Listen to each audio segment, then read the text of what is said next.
March Madness has officially begun, and while Gonzaga, Rutgers, and Houston, our four schools have all won a March Madness tournament game. High Point was the only school to not do it. That's our good friend Nava's school. But that all changed on Thursday when High Point beat Wisconsin. Here's Alec Nava's live reaction. Cameron just missed the free throw. Now you have to hang up. Oh, but they're going to inbound from all the way. Please hang on. Oh, man. The nerves of this. Oh, yes! Yes! Let's go! Woo-hoo! Woo! Yes! Kevin, I wish my school could do that. Yeah, as someone who was very elated last year when Houston beat Duke in the Final Four, I can understand Alex's actions completely because that was a good time. And I still have that video of you. Mm-hmm. Anyways, we got a lot of stuff to get into. We only got a short amount of time to do it. It's just me and Kevin holding the fort down. Let's play the intro. Let's do it.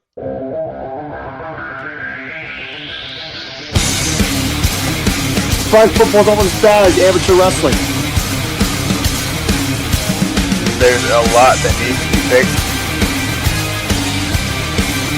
What are we even hearing about? Tiny rant here. I can't. Brian Cashman is as dumb as a doornail. The U.S. will beat Canada in the gold medal game. Guarantee! Get Anthony Volpe off of my team. Just give me my team.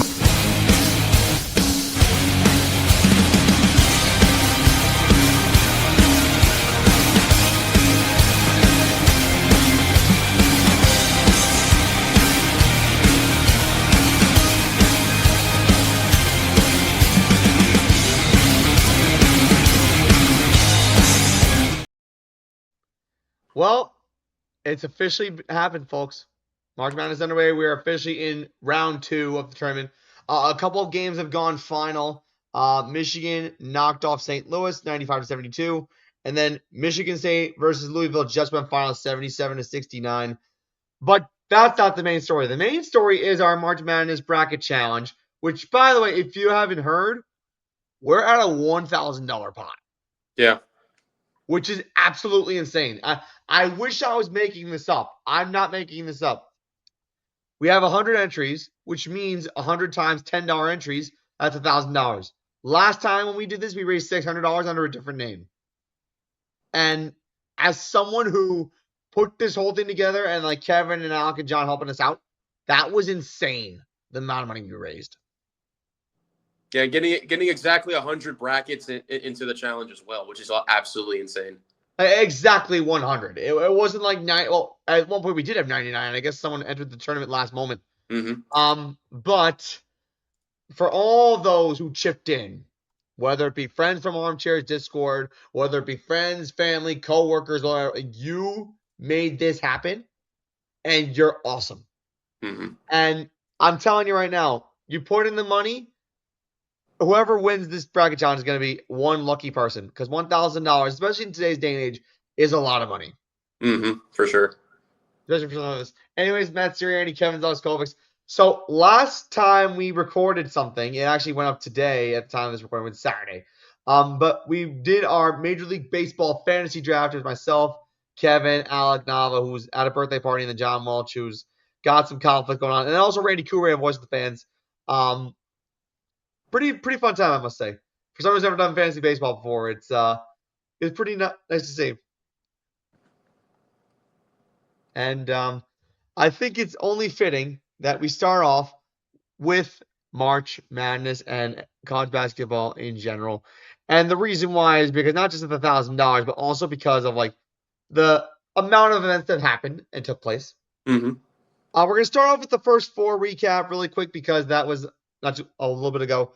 The first 4, we had Miami, Ohio, proving that they belonged against SMU. Shots were going down. They made 16 of 41 3-point shots. And then also Texas knocking off NC State in the first 4. So 2 ACC teams went down. And then for the for the 16 seed games, Howard defeated UMBC, which was a little bit of a surprise. And then we also have Prairie View A&M outlast their first game, and that was kind of a shocker. So, but then reality kind of hit Howard, and Prairie View A&M win their first round games against one seeds, which we'll get into. That's the first four. The first round was a little bit of craziness. We had High Point, the only major upset of the tournament so far. Mm-hmm. They upset Wisconsin. We showed you that clip of Alec Nava. We had VCU come back down 18 with 12 minutes to go to knock off North Carolina. That's going to be a conversation in its own right, especially because North Carolina announced what they could be doing with Hubert Davis in the next week. And then BYU looked terrible combined against Texas. AJ Davonsta, the best player of the country, had 35 points. The rest of his team had just that amount, and it wasn't enough to beat Texas. And I got to tell you, Kev, I think that this tournament as a whole, well, the first day was definitely a little packed with upsets.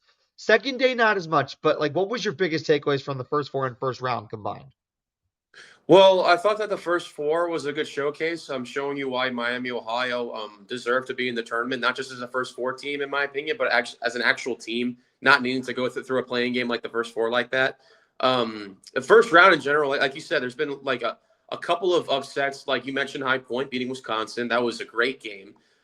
Chase Johnston, who never scored a 2-point field goal the entirety of the regular season, got himself a breakaway layup, and that would eventually be game-winning layup to win the game. And all he knows how to do is shoot threes. He was not missing from deep late in that game. So that was a great win, not just for High Point, but for, I think, the tournament in general. Even though people's brackets are probably busted, most likely, after that upset, I just still think it was awesome to see, Alec celebrating as he did. That's High Point. That's a big win for High Point for a school. Oh, yeah.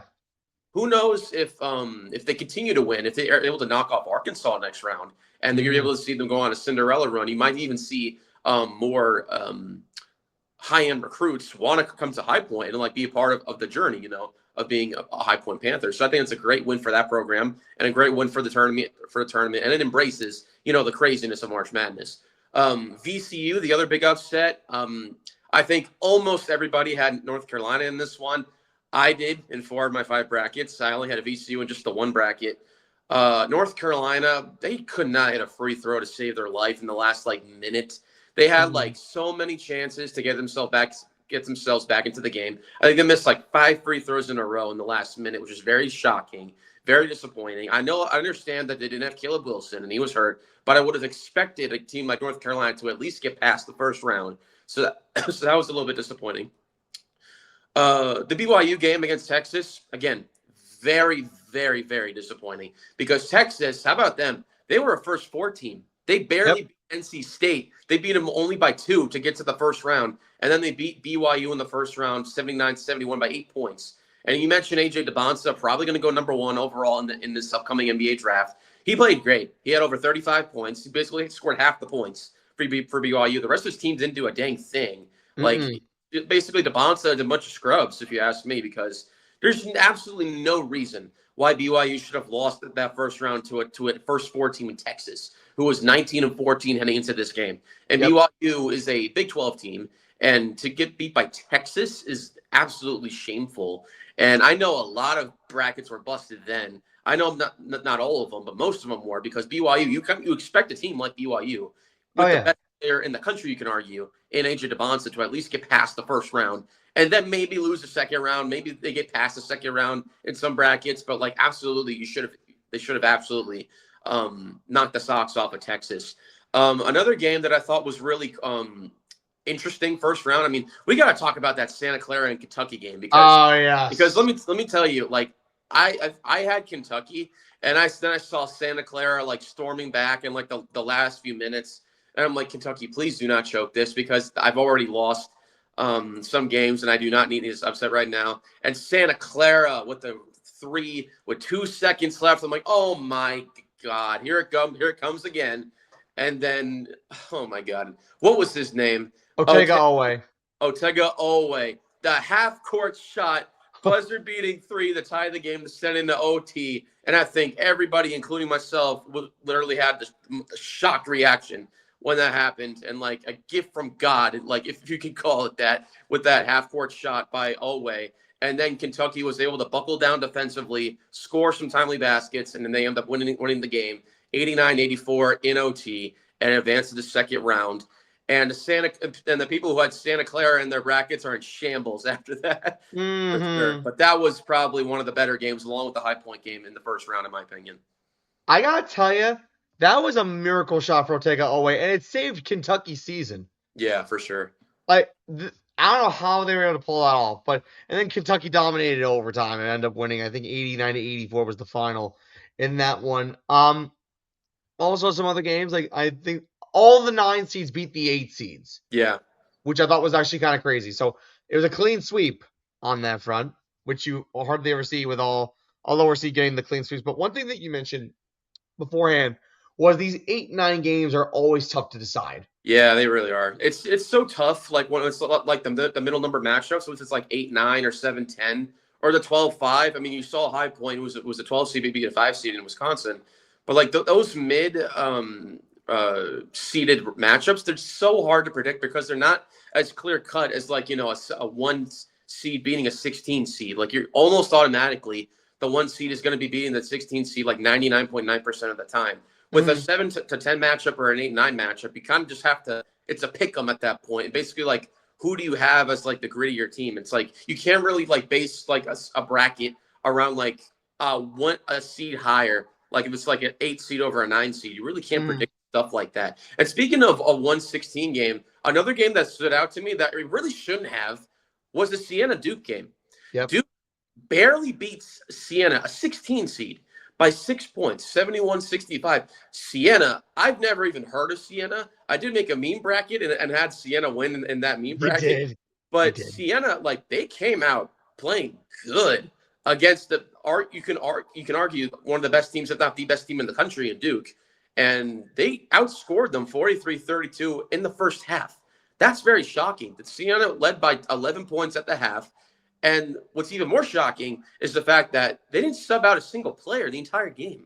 No. I don't know what if that was a coaching decision, if they were just down players and they couldn't have the ability to sub out. But Duke, of course, doing what Duke does, and they were able to buckle down. And in the last few minutes, the Boozer brothers were able to knock down shots, and they were able to fight off a big, tremendous scare by Siena. And I feel like if Siena actually had guys that didn't play the full 40 minutes, and actually made some substitutions, I felt like Siena might have pulled off one of the greatest upsets that you're probably going to see, because not so often do you see a 16 seed upset a 1 seed first round. That rarely happens. Exactly, twice. So I feel like that was a game that I think needs to be talked about more. And like I said, I think that even further proves my point that Duke is not as strong of a team as they were last year. Keep in mind, last year, you got to remember that they had Cooper Flagg, Con Knuppel, Tyrese Proctor, and who else? Malawak. They had him. Yep. They had Jared McCain. All those guys are gone and went to the NBA. Now you're seeing Cam Boozer. And, Caleb Foster's out. Gongba's out. And Isaiah Evans looks pretty good. But then you really don't have the same team as you did last year, so it's not as strong. So I see why people, like in the later rounds, I could see them maybe losing in the later rounds. Some people have St. John's beating them later down the line. Some people have Florida beating them later down the line, and some people like me have Houston beating them later down the line. So it really depends on how Duke is going to perform, because with 2 of their key players out, I think it's going to be a challenge, but it's going to be even more impressive if they do go a deep run and actually make it to the Natty, something that they fell short on last year. So, but I definitely think that Siena Duke game, Siena, now I think people have more eyes on them after seeing the effort that they put on in that first round. Yeah, it was honestly something that I could not believe. They were trailing by 11 at halftime.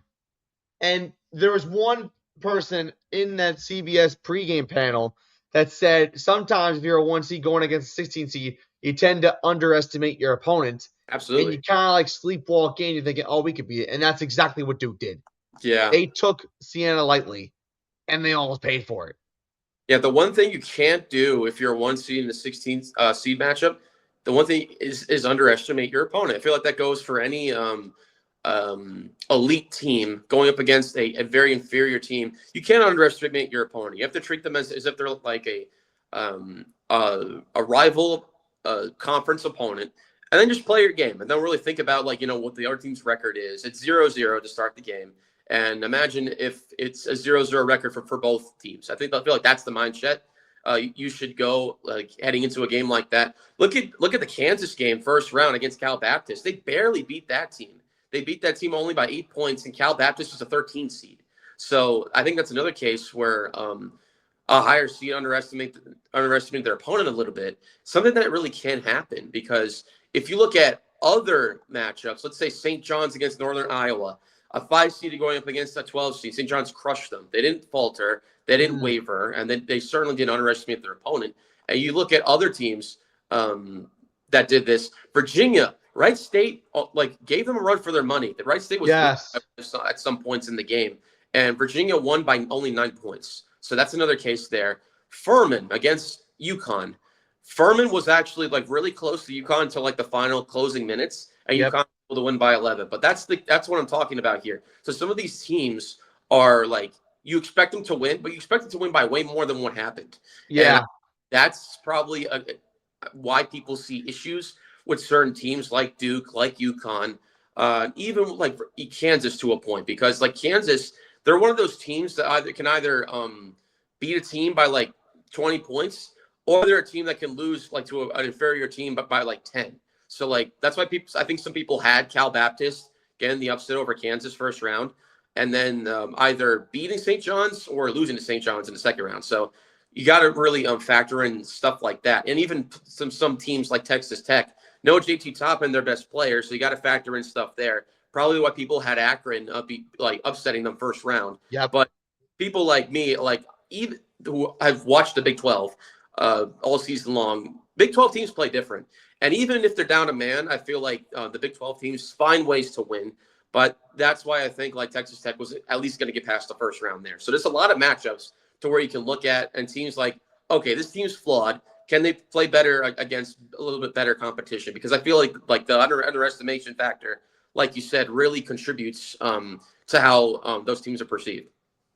It's a good point. It's definitely a good point. I completely underestimated Texas Tech. Sometimes it could go in favor of the underdog. Keep in mind, I did this with Texas Tech in one bracket, and I almost did it with Alabama against Hofstra, because Aiden Holloway, Alabama's second leading scorer, was out for the tournament after finding 2.1 pounds of marijuana in his car. Yeah, that was as well as cash.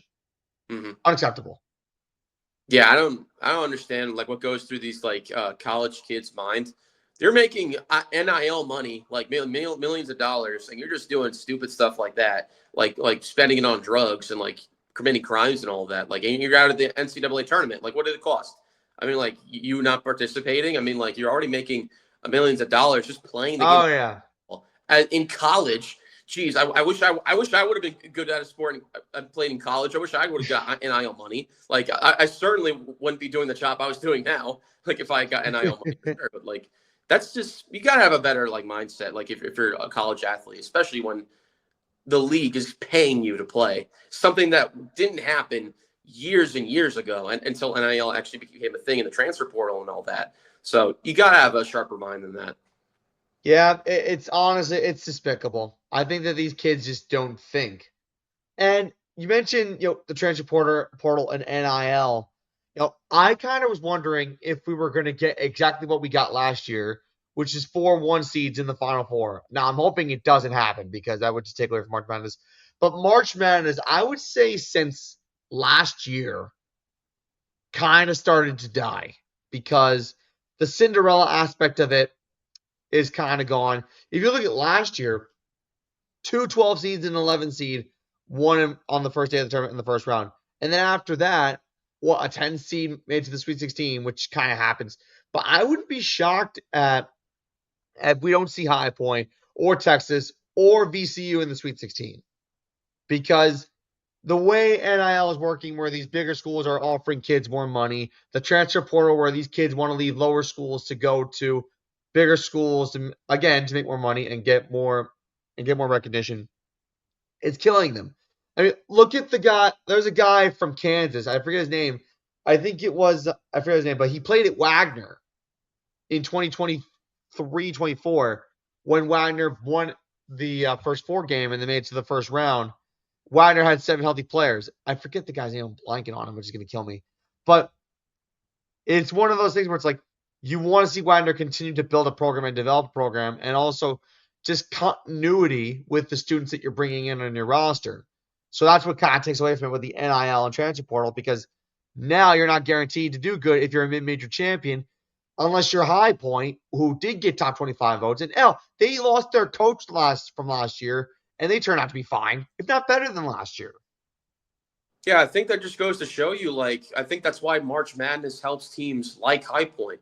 Like, if you get a result, like a good result against like a really good team, then it's going to help not only your team as a whole, but also your school as a whole and your whole program going forward. Because, like you said, if your team goes on like a good run in the March Madness tournament, it can entice players to either transfer to that particular school and see, like, okay, I like where this team is going. I like what they're doing, and you can invest the resources, better resources, into finding a better recruits. And I think the results when you get to the March Madness tournament, I think help along with that. Like, look at what FDU did in that one tournament, like how far they get. Yep. Look at what NC State did, like in the tournament a couple of years ago with DJ Burns. Look how far that they did, and they're probably getting some top-ranked recruits. Look at what St. Peter's did, like in that one tournament. It's just a combination, like all these schools that are you don't expect them to go as far as they did. When they do that, like you're going to see, a new better coach coming in.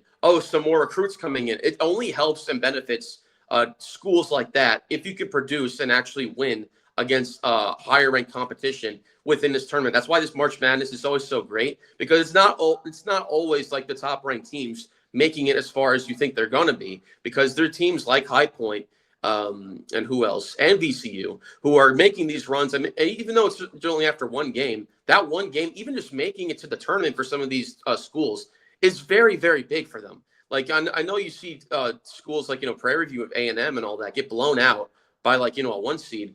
But you know what? At least they made the tournament, because not many teams can say that they actually made the tournament.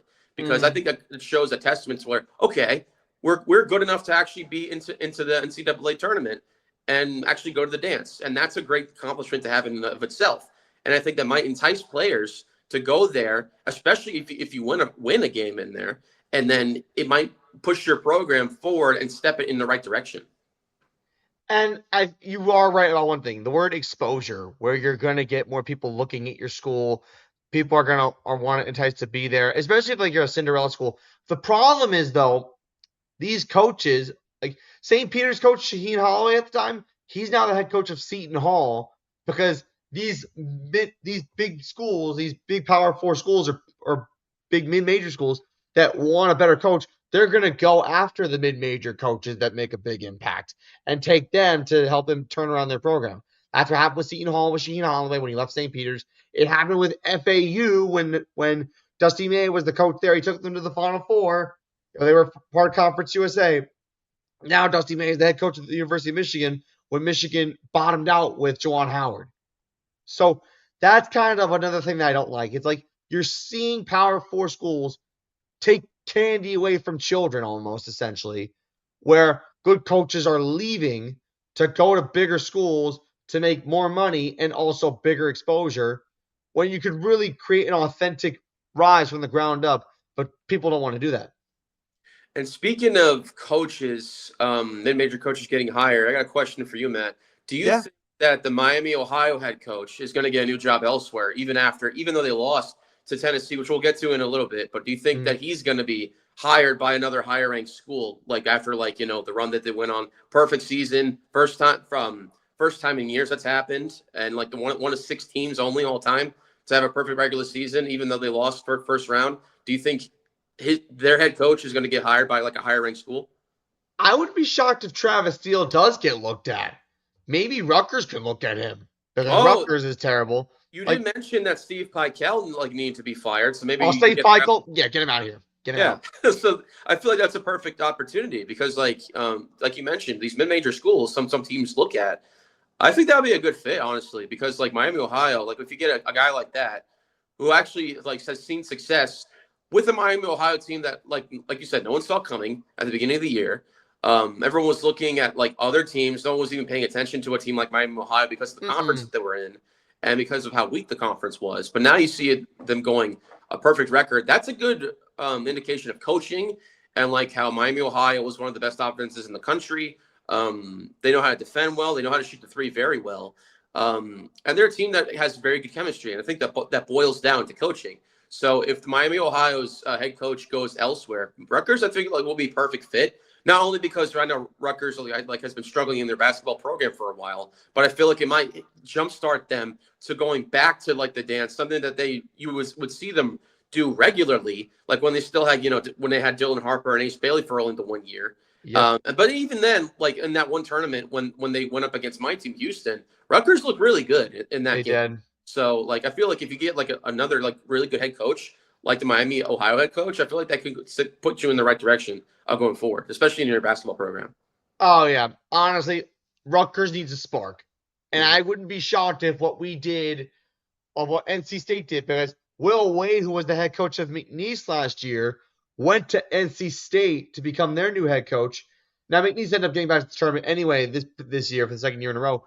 But Will Wade left McNeese to go to NC State, and NC State made the first four, so they appeared in the tournament. Like, I hate the fact that the big schools picking apart from the little schools. I really don't like it. But at the same time, it's like you're kind of accustomed to seeing this because you want to see these big powerhouses continue to stay stable.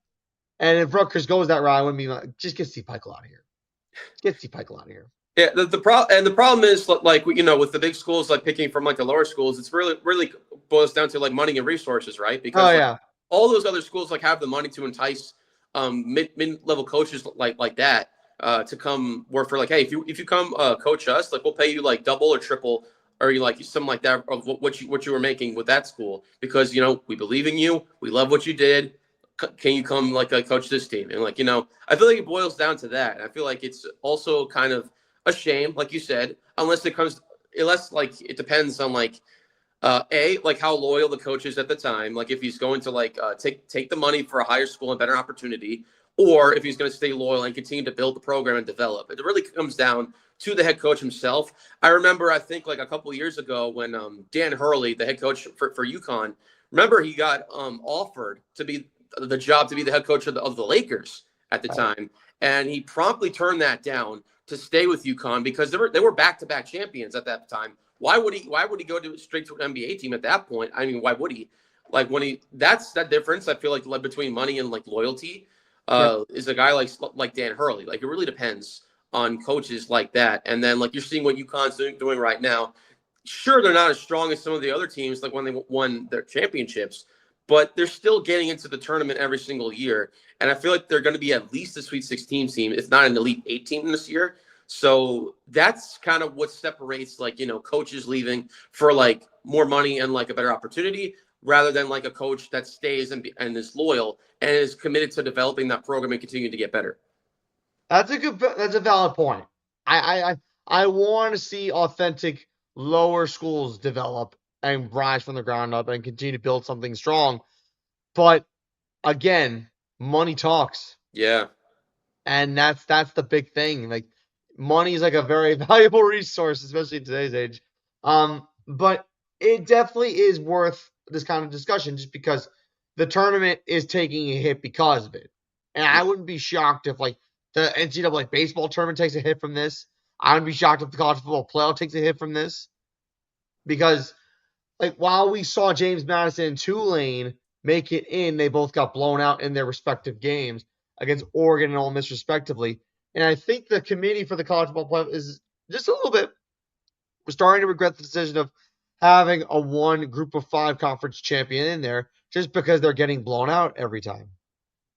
Oh yeah, absolutely. And like you said, like it's cool to see like like smaller schools like like do well in this tournament and like benefit afterwards, whether it be like getting the recruits, but like it also sucks at the same time. Like if you lose the head coach who got you there to like a arguably a better team that gives you more resources. It's just kind of a thing where like you said, money talks, and it's really shows why.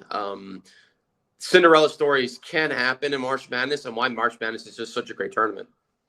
Yeah, I hate seeing it this way, but Hopefully, the NCAA balances things out and prevents this from happening. But the transfer portal is also part of it too, not just NIL. That's Mhm. something that I mentioned. Okay. So for those of you who want to know, we'll get in Miami, Ohio now. Okay. Speaking of in major schools, I was all in on Miami, Ohio this entire season. And when they beat SMU the way they did, shooting about 40% from three and just taking it to them, like SMU is a Power Four school, and it felt good to see. That itself felt good. It was in Dayton, Ohio. The crowd was fired up for them and whatever. And they actually tied Buffalo from 2019 as having the most wins overall in a season by a MAC team ever. That's great. What wasn't great was when they went to go to Philadelphia to play Tennessee in the round of 64. They were just getting run out of the gym. And it felt so heartbreaking because you figured that this team would turn a corner. You figured this team would come to play. They did not come to play. Shots were not falling. They lost by 20 to Tennessee, and Tennessee advanced easily. And there were a lot of people, Kev, who were in the Armchair Discord that we were in that were saying, they saw this coming a mile away, yada, yada, yada. But it's just disappointing because a perfect regular season, 6 times in 50 years that's happened, and now they run into a buzzsaw against Tennessee, who, to be fair, is a good team, but I expected much better than that. Yeah, it's just very disappointing for all the reasons you just mentioned, Matt. I mean, like you said, perfect regular season. Only one, including this team, one of 6 teams have ever done that. Like in the last 50 years, like you said. And other than Peter Suter, nobody else scored double digits for Miami, Mm-mm. Ohio. Like that's very, very shocking when you consider the fact that all season long you've seen one of the best offenses in the country, like along en route to that 31-0 perfect record, and then losing to UMass the first game in the conference tournament. But then they get the first 4 bid and they bounce back and they were able to have a really good game against SMU, and then of course the Tennessee game. Jacoby Gillespie just could not miss Oh, the day no. of life. He had 29 points, 11 of 21 field goals, 6 threes, and he was like doing everything that Tennessee could have asked him for. Not much you can do to stop him. Like when his shots are falling. For Miami, Ohio, like you said, shots were not falling. They were shooting 35% from the field, only 7 threes, which is shocking because Miami, Ohio, is most notably known for being a very good 3-point shooting team. And they just didn't play well defensively, like plain simple. Like Tennessee came to play. Their defense was far better. They were just a far superior team that day. I do think a lot of it has to do with the fact that Miami, Ohio didn't automatically get to play in a first round matchup. They had to play in the first 4 first to be able to get the chance to play Tennessee. I think that might have had something to do with it because it might have been like a little bit of fatigue after playing an extra game, like when you're playing a first 4. But that shouldn't be an excuse because Texas Yeah. was a first 4 team and they Yes. upset BYU. So that shouldn't be an excuse there. But I feel like if people are going to make that excuse, then I think you got to make the excuse that Miami, Ohio, simply the shots were just not there, and that their players didn't come to play, and Mm. it just didn't play like you would think an undefeated team, regardless of what conference they came from. You would think that a team that got an undefeated regular season would have at least gotten past the first round against the Tennessee team. Well, like you said, albeit they're good, but they're not as strong as they were last year. Or they don't have Delta. They don't have a Delta Connect anymore. They Nope. don't have a Travis Ziegler anymore. Unlike other than Gillespie and maybe Akpara, they really don't have too many key weapons on that team to go for a deep run, as you was seen in years past. So that's why I had Miami, Ohio, in 4 out of my 5 brackets because I did believe in this team like you have, because I didn't really believe them at first. But until the last few games of the season, that's when I started to believe in them a lot more because this team was playing with a lot of fire, a great chemistry. They were Yep. playing for each other. They all they knew how to do was win. So that's why a lot of people, including myself, had them winning at least the first round. And I'm thinking, okay, maybe they lose second round in Virginia. Maybe they shock everyone and beat them too and go to the Sweet 16. Then they lose there. But it's just very disappointing against a team that you didn't feel like was as strong. So Miami, Ohio, I mean, uh, Bruce Pearl, congratulations. Maybe you're vindicated right now, like feeling good about yourself. But I feel like that Miami, Ohio win against SMU and the perfect regular season, I feel like more than proves to why they should have belonged in this tournament, not be a first four team in my eyes. Mm-hmm. Absolutely. It's just a shame to see it all come crashing down because this was the best story in college basketball, and Bruce Pearl is probably giving himself a pat on the back, but he really shouldn't be because if he really wanted to give himself a pat on the back, Miami Ohio would have lost that game against SMU. Then you really would have given yourself a pat on the back, but he Yeah. didn't. But they didn't. Mm-hmm. It's just a shame. And listen, I love underdogs. I love Cinderella stories. I'm all about that. Like hell, when I make my bracket and I pick higher teams to win, I sometimes want to be wrong. Cause I love being wrong in the situation. Mm-hmm. But it just shows you that sometimes people think with their heart and not with their minds, and sometimes you overthink things. And I think Miami, Ohio came off such a momentum, and then Tennessee basically said, "Okay, we're slamming the books shut," and that's exactly what happened. Yeah, pretty much. And I like you said, I mean, like I feel like for people who haven't been watching Miami, Ohio play at all or barely see them play this season, it's going to be very easy to say that, we should have seen this coming, like, and all that. And like Tennessee isn't a better conference. But like, if you've been watching Miami, Ohio play, like people like you and me, like myself, see why, like we picked them over Tennessee in this particular instance because of the way that they play and like with Tennessee not being as strong. So like I feel like unless you watched majority of their games this season, I feel like it's not really I wouldn't say not fair to say. I would say it's like how many times have you watched this team and then get back to me? Like because if you only watched either one or two games or have not watched a single game, I feel like the notion that like they don't deserve to be here is kind of invalid. But if you've seen them play and like how good this team actually is, and that they can beat a team like Tennessee, then you would see differently. So it's a little bit of like give or take with like some of those people, but I can completely understand why. If you have seen this team play the full season, and you've seen like their flaws and like that loss against UMass, maybe they might have rethink your judgment a little bit and say, okay, maybe I should stick with Tennessee. That I can see for sure. Yeah, and in all fairness, in Miami, Ohio, listen, I don't care if you played a crap schedule with a bunch of schlums. You had a perfect regular season, and I know it's not like they didn't try to get a better schedule. They contacted a bunch of Power 4 schools and said, hey, we want to play you. And every Power 4 school they called laughed at them and said, no way we want to play you. Yet schools like Akron got Purdue to play on the schedule. Like, tell me how that makes sense. Like, where's the balance in schedule?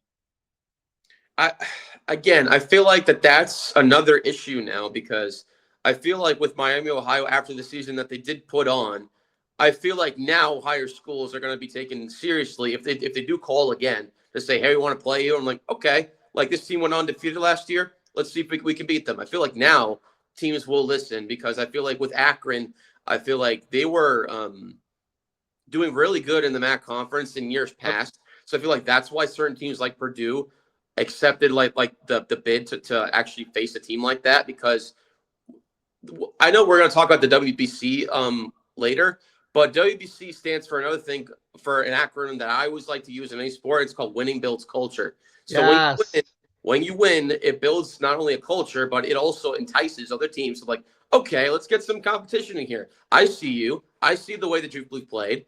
Now let's see like what you're made of. Like if this season was a fluke or not from last year. So now I think teams are probably going to be taking them seriously, and now maybe you'll see a team like Miami, Ohio play like against higher level competition. But I do think that was a little bit of a slap in the face whenever teams just simply like refuse to play them. But like if you think that you can beat a MAC team, then like why not accept the offer and see like if you can win? Like if it's not an issue record wise, then why wouldn't you just have the opportunity to play a team like them? You know what I mean? Like seriously, like they say, talk is cheap. You want to prove yourself? Accept the damn bid and play. Mm-hmm. That's the main thing you gotta do. Okay, so March Madness is officially into round 2. TCU Duke gets underway 8 minutes in. TCU's up by a point, but it's still kind of early. You never know. But Patrick Ngabo is not playing in this game. So Mm-hmm. Duke could be in for a little bit of a tough one if they don't learn from their mistakes against Siena, but we'll see. Mm-hmm. All right, switching gears, we're going to stick to basketball, just in the professional side of things. We're going to go to the NBA. There's a couple major stories out there, but we're going to start off with the big one, and this involves the Detroit Pistons, and they just can't catch a break. Their star player, Cade Cunningham, will be out indefinitely after he suffered a collapsed lung in the last game he played. I believe it was against San Antonio. I could be wrong. But when he got on the ground, he took a hit. He went down, and he went back to the bench. And unfortunately, he never came back in the game. And now he's going to be gone for most definitely the rest of the regular season. And maybe even part of the postseason. The good thing for Detroit is that they are currently the number one seed in the East and most definitely will avoid the play-in tournament. But you just feel bad for the individual, first of all. Second of all, the timing of this is absolutely terrible.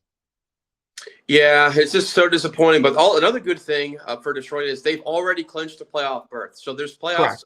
is secured. The bad news is, like you mentioned, it's Cade Cunningham. It's their star player, their best player, and he gives you like 30 a night, like when he's on, pretty much. And it's just so disappointing to see a guy like Cade Cunningham go down like that. I know he's a rival in a rival conference, but I personally don't like to see anybody for especially for the Pistons at that point to lose a guy like that. And I think their playoff championship scenarios definitely have taken a massive hit after something like that.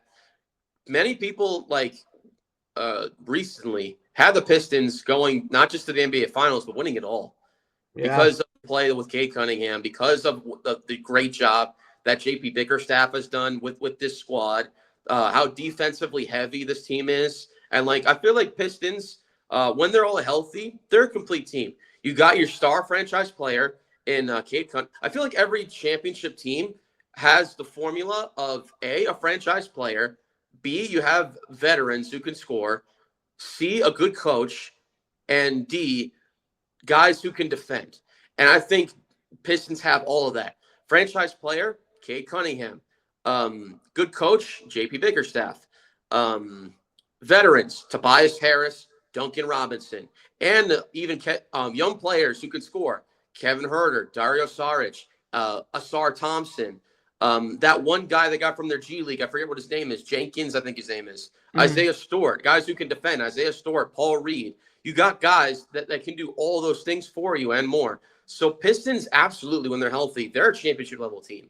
But now losing Cade Cunningham for an indefinite period of time, we don't know if he's going to come back in time for the playoffs, which is very disappointing. So you would hope that the Pistons at this point can get out of the first round. So because at this point, without Cade, who is going to step up to be the leader in that clubhouse? Is it going to be Jalen Duren?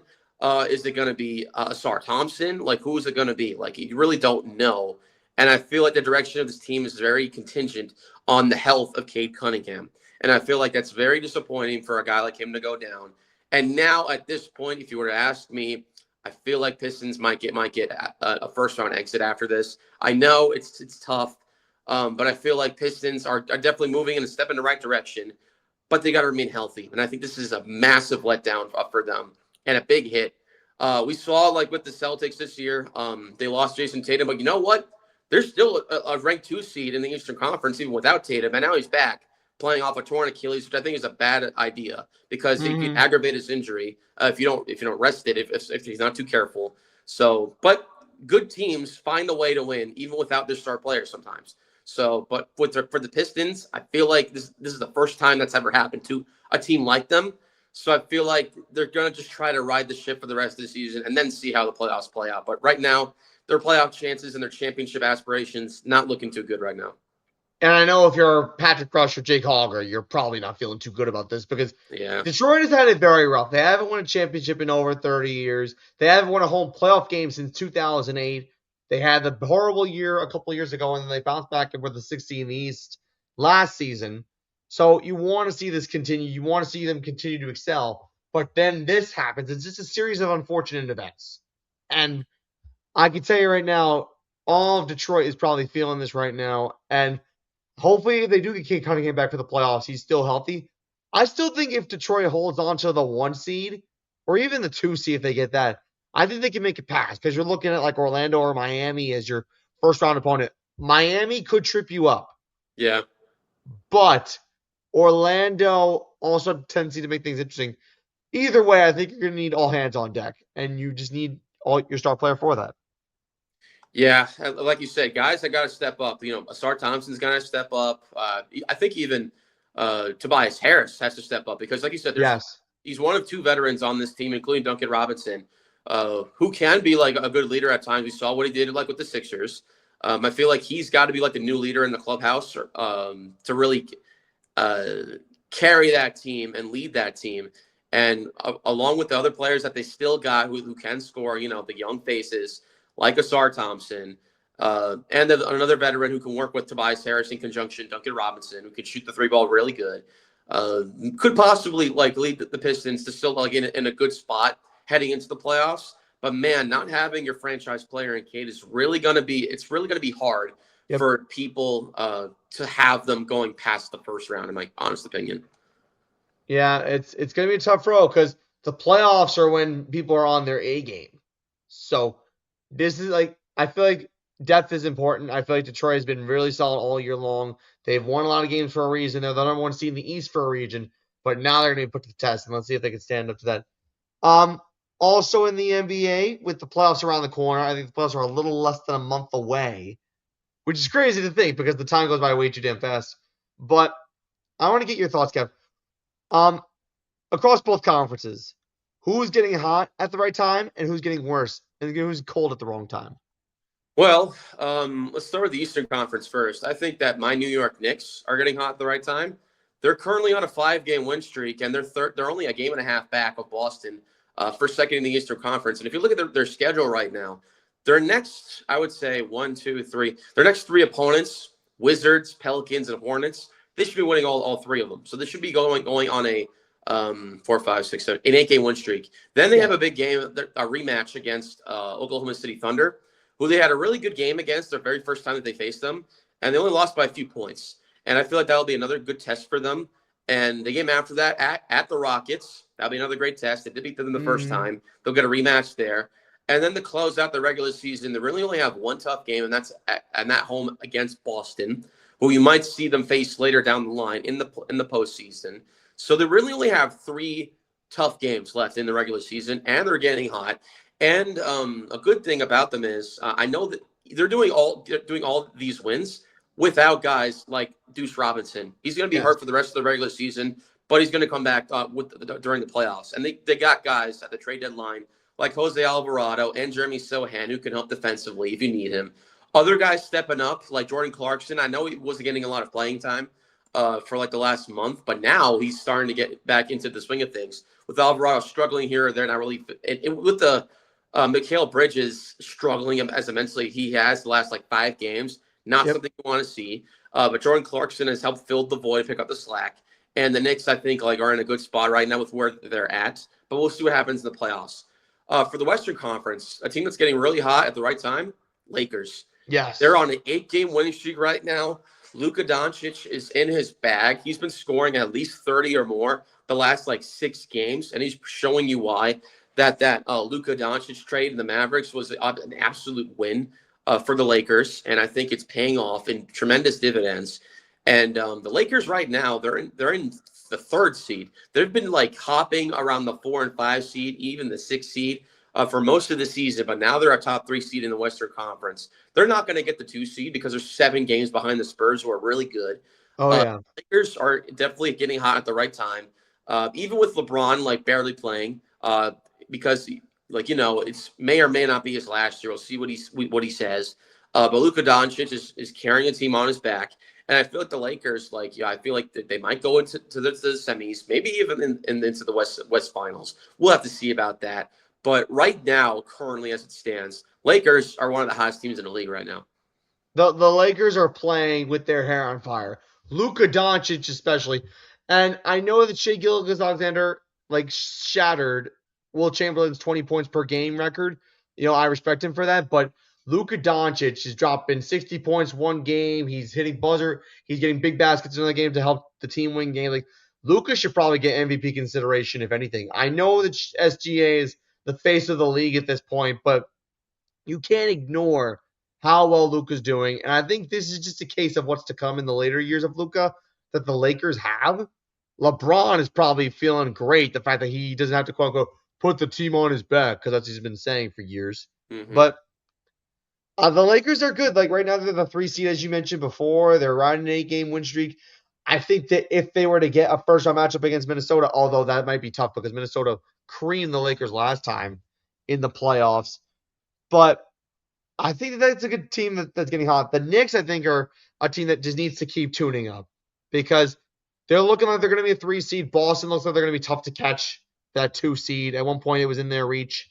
Now it's kind of looking like it's out of reach. But a 3 seed's a good spot. You're looking at Orlando in the first round. And, I think Orlando is beatable for sure. I know that Toronto was in that position, but they've actually advanced up too in the standings. They're now the 5 seed, and teams like Philadelphia have fallen out. So the Knicks and the Lakers are good picks. As far as like my individual picks for the Western Conference, I really, really, really like the San Antonio Spurs as to who's getting hot at the right time. Mm-hmm. Victor Wembanyama, like we talk about players in MVP consideration, this man is just a glorified unicorn, a guy that's like a video game code. It's like he just does everything. He plays great defense. He can shoot the 3 ball. His size and his speed are like incredible for a guy of his physical stature, and it's almost amazing to me. The supporting cast that he has around him are good enough to help the Spurs win ball games. And I think they can beat Oklahoma City in a best of 7 if these two teams were to meet in the conference finals. It can happen. You can call me Absolutely. crazy, but it can happen. Absolutely. The Spurs are the Thunder's kryptonite because Spurs have beaten the Thunder like what 3 times already this 3 season? times out of 4. Exactly. So, and yeah, like you said, now imagine if Victor Wembanyama and went to the Pistons at number 1 in the draft in the year that he did, because like I said, I think the NBA draft lottery is rigged. He should have gone to the Pistons at a number 1 in that year. Imagine if he went to the Pistons now, even with losing Cade Cunningham, you have Victor Wembanyama who can like carry the load for you. Now, like that you don't have him and he's on the Spurs, they've used that pick to get Stephon Castle instead, and he's been a great complimentary scorer along with in conjunction to Victor Wembanyama. So it did work out. But imagine if he went to the Spurs and to the Pistons, and how much better the Pistons would be even without Cade Cunningham. And it's amazing to me also how quickly the Spurs got back on track. There was like a 7-year stretch where they were out of the playoffs, where they were barely in the play-in. And I think a change in culture needed to happen because as much as I respect Greg Popovich and everything that he did, his health was getting on the decline. And I don't think he could keep up with the new generation. So I feel like a change had to be necessary, especially with this new group of stars that you brought in. Like gone are the days of Tony Parker, Manu Ginobili, and Tim Duncan. Mm-hmm. Now insert Victor Wembanyama, Stephon Castle, Dylan Harper, and others, and also De'Aaron Fox to make this team look really good. Greg Popovich, like I said, legend in the NBA as a coach, but I feel like at some point he had to pass the torch. Yeah, and I'm glad he did. Yeah, Mitch Johnson has done an incredible job of picking up where Coach Pop left off, and it does help to have a guy like Victor Wembanyama, who can pretty much score from anywhere on the floor. He's a great defender. His size, he's an alien. Like, forget the unicorn. He's an absolute alien. Yeah. And very good at what he does. He's very calm and poised. And there's really no I think they could realistically beat any team except for the Knicks because they lost to them twice. So I feel like the Knicks are the Spurs' kryptonite. The Spurs are the Thunder's kryptonite. The Pistons are the Knicks' kryptonite. So it's really like I feel like heading into before the Cade injury, I felt like we were going to see Knicks, Pistons, ECF, and then Spurs, Thunder, WCF. But now with Cade being gone now, I feel like that might change a little bit. It could. It very well could. Okay. Now we mentioned who's hot, who's not hot. Who's not hot right now for the Eastern Conference, I think it's the Sixers. The Sixers were literally like a 3-4 seed, and they dropped all the way to the 9 seed right now, and they're only 6 games above 500. And I get that Embiid was like here or there, like playing time wise, and that he was like missing games just cause, and they were not disclosing that on the injury report and his like status. And I know they got like fined for that and got in trouble for that. But even when he was playing, you would expect a team to look like that has Embiid, Maxey, and Paul George, who I feel like can still score, but is also washed at this point in his career, to be in like the top 5 at least. But sadly, they're barely even a playing team right now. Luckily for them, they would have to finish worse than the Bucks, who the Sixers are 7, 8, 9.5 games better than Yep. right now. But luckily, you can't. I don't think you can be as worse as the Bucks right now with the whole Giannis situation and him not playing for certain reasons. But they've been getting cold. As far as the Western Conference, the Phoenix Suns, they're getting real cold at the worst time. But again, they're barely a play. They're just good enough to be a top end play-in team.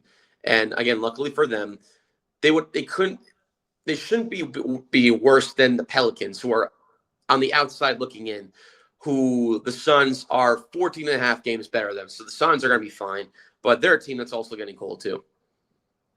I like your pick for the Eastern Conference. I think Philadelphia has definitely fallen apart, and I think Joel Embiid, his days in Philadelphia are definitely numbered. Mm-hmm. It's just like only a matter of time until management says, "Okay, we can't stand your attitude and your inconsistencies to stay on the court. Trust the process is over. We got to move on in a different Yeah. direction." It made Tyrese Maxey the main attraction. But your Western Conference team, I have a different pick, and this is actually a team that once was a dynasty, and now they're kind of falling apart at the teams. I'm talking about the Golden State Warriors. Yeah. Guys cannot stay healthy. Steph Curry is on the decline a little bit. They're 2-8 in their last 10 games. They slid from the 8th seed all the way down to the 10. They're going to make the play-in most likely because the next best team is the New Orleans Pelicans. They're 8.5 games ahead of New Orleans, so they should be able to make it. Although with 12 games, they should be fine. 12-game lead with 8.5 game lead with 12 games to go, they should be fine. But you don't want to go into the playing tournament cold, especially in a 9-10 game. Mm-hmm. A 9-10 game, you lose that, it's over. Yeah. If you're in the 7-8 territory, that's fine, because if you lose, at least you get another chance. Mm-hmm. Yeah, so, and the Jimmy Butler experiment did not work for the Warriors. Like, they tried so hard to invest solely in Jimmy Butler, counting on him not being washed, and he's washed. I mean, like, you're trying to capture that success you had with Miami and making it to those playoffs, something that even I didn't see coming. But that experiment didn't work, and they did try to make a play for Giannis with a big draft capital package. And the Bucks declined that offer. And if the rumored package was true, Bucks are idiots for not accepting a kind of offer like that. So they did try to pair Steph Curry with Giannis. But this Butler experiment isn't working out. And like you said, injuries piling up. But luckily for them, I don't think they can finish worse than the Pelicans. Yeah, I think Golden State's days are far behind them when they were the peak team in the NBA. Now they're just kind of old and beaten up and battered and bruised. Miami Heat should feel great, the fact that they got rid of Jimmy Butler when they did. Yeah. They must feel like geniuses for that. Mm-hmm. Especially with everything that transpired. The injuries to Jimmy Butler and the lack of ability to stay on the court. And again, age is just getting in the way of the Golden State Warriors. And Steve Kerr is a phenomenal coach, but I think he's seen better days. Mm-hmm. Yeah, like you mentioned the Miami Heat. I think it's also a big credit to what a great job consistently that Eric Spoelstra has done as the head coach. I mean, even with Miami being an 8th seed right now, they're still 6 games over 500, even losing Jimmy Butler. They're still a playing team. And luckily, they're another team that also was a big suitor for Giannis. And luckily, they didn't have to trade a lot of players and draft capital and break the bank because they're still a playing team. So that's a great job by Eric Spoelstra and getting the most out of his players. And you mentioned Bam Adebayo, that 83-point game. And then, like, you're getting the most out of those players as well, too. And he was able to adapt to the situation. Yeah. And sometimes, and that's what great coaches do. They adapt to change. Mm-hmm. That's what Eric Spoelstra's done. And he's been around for the Miami Heat for a long time. Yeah. He's a former NBA champion in his own right. Like, It's kind of amazing. Mm-hmm. We're inherited teams like, the LeBron, Wade, Bosh era, with Ray Allen and company. Like, those are great teams. And then they all left. And he's still making it work with the players that he does have when he had Jimmy Butler and even without Jimmy Butler. So that's just a great testament to the longevity and pedigree that Coach Spoelstra has. It's pretty incredible how he's still doing it at this level. Okay, we are coming into 1 hour. I'm actually shocked that we were able to get through an hour with only 2 people. It's just amazing how much enthusiasm we have and how much we can talk about over the course of an hour. So when we come back from our commercial break for DAS Technology Consulting, we got WBC. We'll get into some NHL. We won't do Fresh Found and Fried because Fresh Found and Fried requires more than 2 people.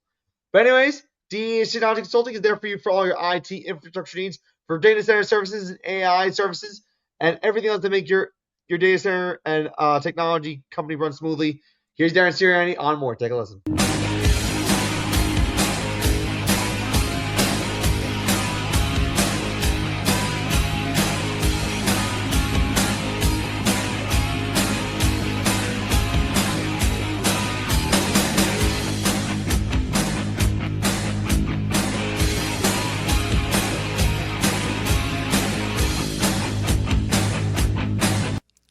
Our mission is to deliver high quality, scalable, and secure data center services that ensure seamless operations for clients across various industries, offering best-in-class data center services all under one roof.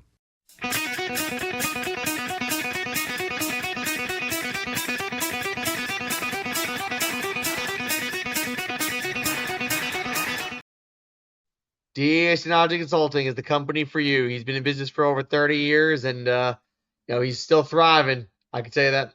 I can tell you that for a fact. Anyways, hour number 2 of Foursquare Sports. Matt Siriani and Kevin Zelicskovics, short-handed. We're working the 9 to 5, or at least that's what they say. Really, it's 2 hours long. But anyways, we got WBC to get into. We got a little bit of NHL to get into, and then we'll wrap it up. Alec and John are. Well, Alex had a birthday party. I know Alex probably gonna be watching the High Point game at 9:45 p.m. And I don't know about you with your Houston Cougars. What time's that game? That's in a few minutes, so I'll be looking at the background here while we're talking. Oh man, oh yeah, that's right. I think we discussed while we were doing the MLB fantasy draft that you're gonna be watching half the game in during Foursquare Sports. So that's what we're gonna be doing. So we'll try to squeeze this in an hour as much as we can because we're hard workers, man. We are really hard workers. Mm-hmm. All right. Let's get into some Major League Baseball. And the main conversation I can tell you right now is Team USA is just an absolute embarrassment. Losing to Venezuela in the WBC final, 3-2. Having only 3 hits in the championship against Venezuela, 2 of them coming from Bryce Harper. Aaron Judge did not look good after the first game of the tournament. I'm a Yankees fan. I've been defending Judge as best I can, but after the first game, he did not play too well. Yes, he had a couple of really nice plays in the outfield, but his bat was just not there. And Venezuela, give them credit because they went through a really tough knockout round. They went through Japan in one of the quarterfinals. I couldn't believe that. They beat Italy in the semis, a team that we consider to be a Cinderella. Well, the glass fit on Venezuela's foot this year. And then they beat USA the way they did. Bad for Team USA because I think they took it a little bit as a joke, but also congrats to Venezuela because that country deserves something good.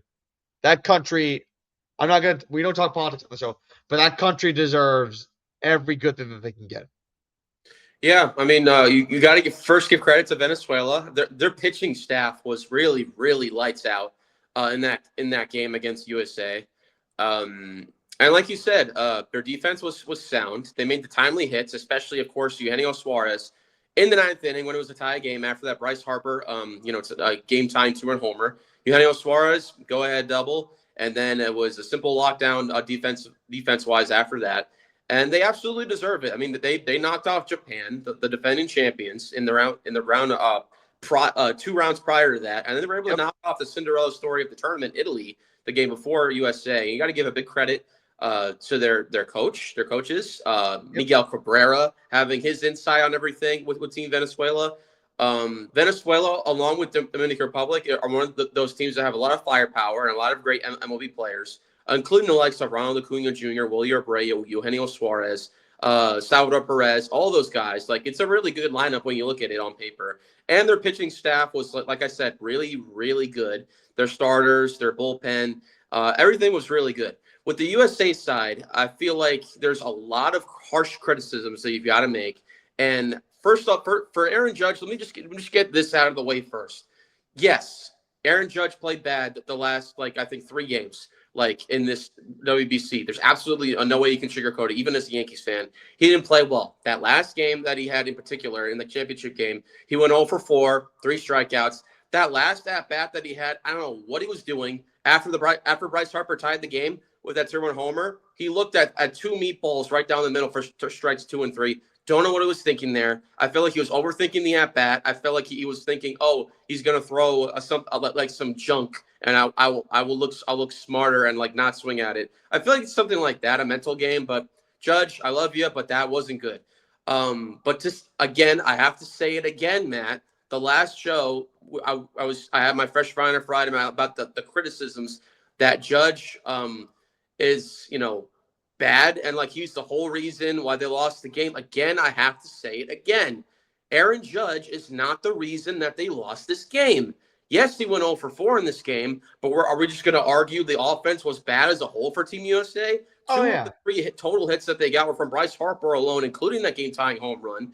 But before that home run, what did Bryce Harper do? He did nothing. He was garbage. What about the other teammates that played in that same game? Bobby Witt, 0 for 3. Schwarber, 0 for 3. Bregman, 0 for 3. Roman Anthony, who many people have said was better than Aaron Judge this tournament, he went 0 for 3, and he struck out the final at bat.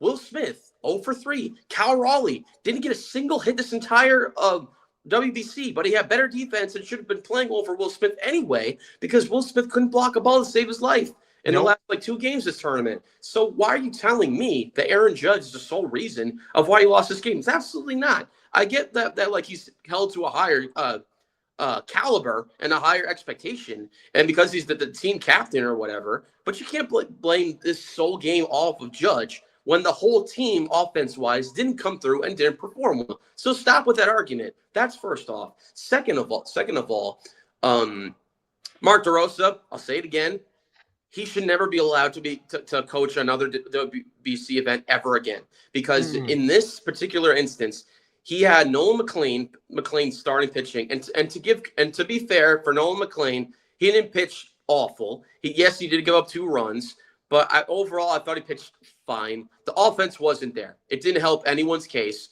They said that David Bednar wasn't available. Fine, I get that. They said that Mason Miller was available, but they didn't use him. So that was a big shock. Clayton Kershaw was warming up in that one game against Italy. Don't use him. Still on the bench in uniform. Don't use him. What else? The big blunder of like how you just don't use players. Like you didn't play Ernie Clement at all in this game. He's the postseason leader in hits in the all time right now. That last postseason. If you need offense, Ernie Clement can give you offense, and you don't play him. That's another big head-scratching move there. And with Mark DeRosa, he decides to play guys like Whitlock again. And again, I know Whitlock has had a very good tournament, but when he put him in, he was bad. And I get it might be fatigue or whatever, but he didn't perform like he has been. What else? Tariq Skubal. He should never be allowed to participate in the WBC ever again. And I know I might come off as like harsh or insensitive here, but he completely disrespected this team and his country here. And I know I'm being very harsh here, but it's one thing if you want to focus on playing for the Tigers and the season, great. But don't say you're going to play and commit to Team USA if all you're going to do is have one start on 55 or so pitches and then not play for the rest of the tournament. Don't do that.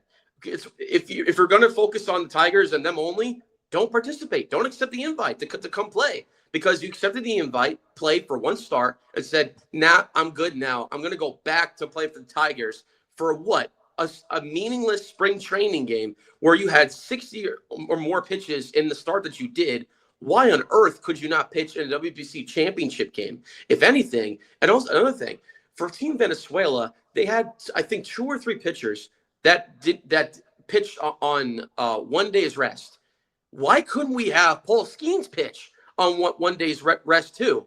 Because I understand that. I know like the head coaches for Team Venezuela and the MLB coaches for like those respective players, they said like, hey, we don't want you to play these players because we want to have them for later. I'm like, okay, that's fine.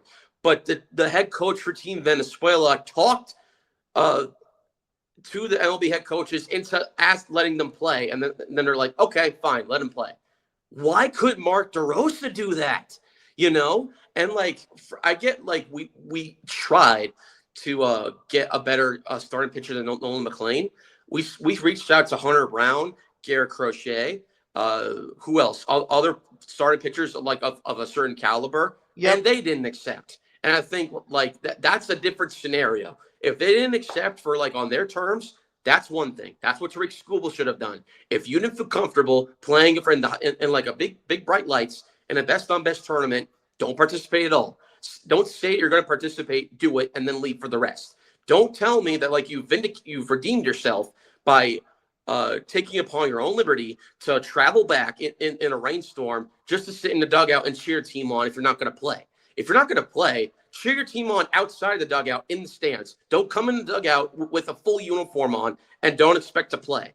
That is selfish. That is disrespectful. And it's outright has my respect for Tariq Skubal lost, almost gone to a point. You've won back-to-back Cy Youngs, and you did get the money you deserved from the Tigers in your arbitration case. But this does not help your case when you literally backed out and then let your team down and decide not to play because of whatever thing you got going on, whether it's something mentally or if it's like you're not your cup of tea to play in like a WBC, if you don't have as much passion or you don't feel like it has enough meaning to it. I don't care what the reason is. The fact of the matter is you made a commitment, you made a decision to play for Team USA and to participate. You did, but for one start and one start only. And you come back on your own accord and then you decide not to play.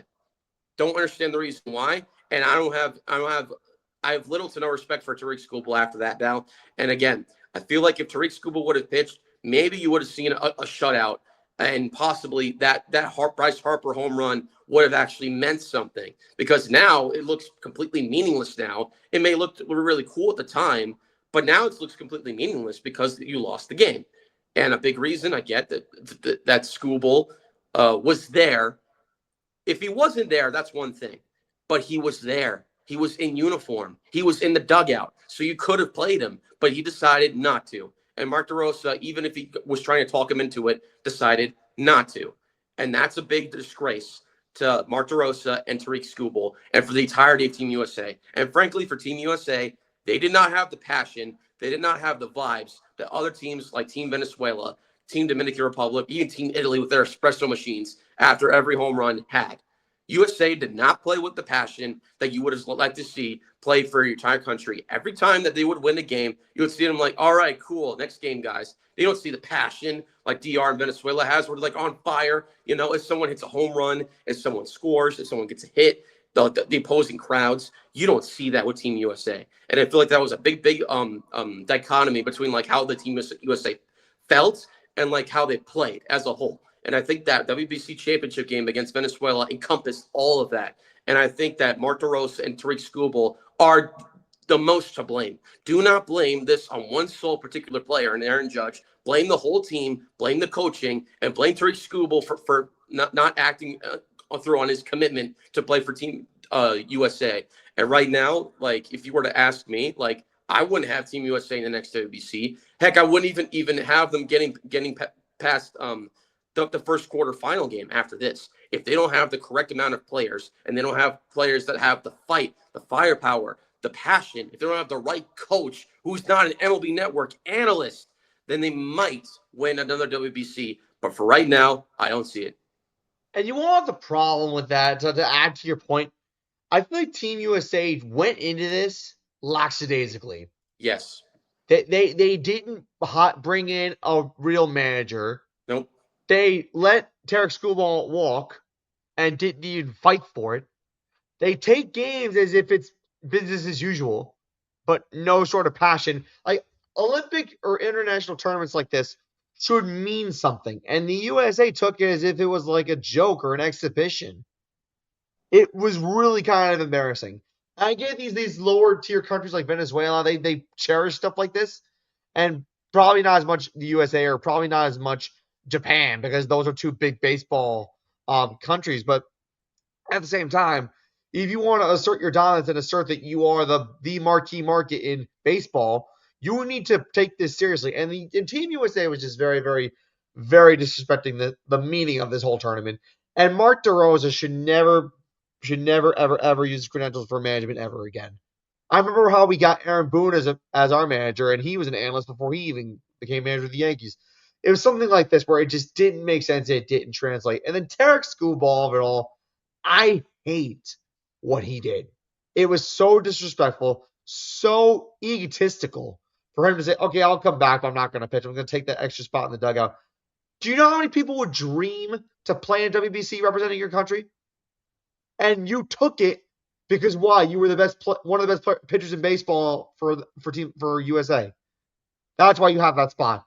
But what if someone who was also good and talented, but also, nice about it, wanted that spot, and they didn't get it because of you? You know, it's another. I'll give you a perfect example. Mike Trout couldn't participate in this WBC because he didn't have like the correct insurance or whatever. So what happened? They replaced him with Roman Anthony, a kid who was a high-end prospect for Boston that you didn't have like even going to this team. But guess what? Because Mike Trout couldn't make it, he stepped in and he stepped up in a major way. Even though he's part of the Boston Red Sox, who I hate, I cheered on for him because he's playing for Team USA and he had himself a great tournament. You don't think that people like Roman Anthony would have jumped on the opportunity to play, like even a pitcher would have loved to have the opportunity to play for Team USA in a World Baseball Classic? Like, come on now. Another thing is Tariq Skubal, if he has even an ounce of dignity left in him, then he should take his silver medal that they gave him and throw it in the garbage because he doesn't deserve it. And I feel like if he travels across the America to play baseball games, I'm gonna say one thing on this. If you see Tarek Schoolball start a game, I don't care how popular it is, boo him. Boo him. Boo his sorry ass. Because this is not how you function. This is not appropriate at all. This is not, I know that a bad word came out enough, but it's worth it. It's validated. It's verified because this is not acceptable. It's embarrassing to this country. It's embarrassing to USA Baseball. And honestly, the Detroit Tigers should be embarrassed too. Like, playing in a WBC championship game is way more important and way more valuable than playing in a spring training game. Like, what get your priorities straight. It was embarrassing. It really was embarrassing all around. And for Team USA, going into the next WBC, they need to make some serious changes and prove that they can take this seriously. Because this is the second WBC in a row where we actually lost. Although I can justify the Japan loss. Because Japan was one of the best teams, and we did give it our all, and we did have players who actually cared and wanted to play hard for the country. This bunch did not. And one last thing on Skubal, he is going to be questioned and talked about that decision to not play for the rest of his career. Every single time that you're going to see the media talk to him, that's going to get brought up time and time again for the rest of his career because he chose to make the decision to play and commit to Team USA, and then decide to back out, and then be a traitor and betray his team, and then come back simply to not play. He's going to get questioned to that for the rest of his life. If you want to avoid any and all of that, all you had to do was not participate at all. That would have been fine. If you wanted to focus on your team, fine, I get that. But you committed. You committed. That's the problem. That's the issue that people have now with it. And you mentioned how Venezuela asked Major League Baseball if they could play their players the next day. People forget USA had one extra day of rest compared to Venezuela going into the championship. And if Venezuela is asking Major League Baseball, hey, can we use our pitchers on one day's rest? Team USA had an extra day to prepare for this. And they didn't care. They just sat there and were like, okay, let's just go in there. And Mark DeRosa looked at his lineup and looked at his roster and was like, okay, what can I do to preserve rest for the regular season? It was so disgraceful. It made USA look like a bunch of idiots. Now, if they say that they have the same passion as other teams, we didn't see it because on the field, I didn't see the players jumping for joy. I didn't see players dancing, high-fiving, like saying, let's go, and stuff like that. I didn't see that on the field after Team USA won. I saw it when DR won, and then whenever they scored. I saw it with Venezuela when they scored.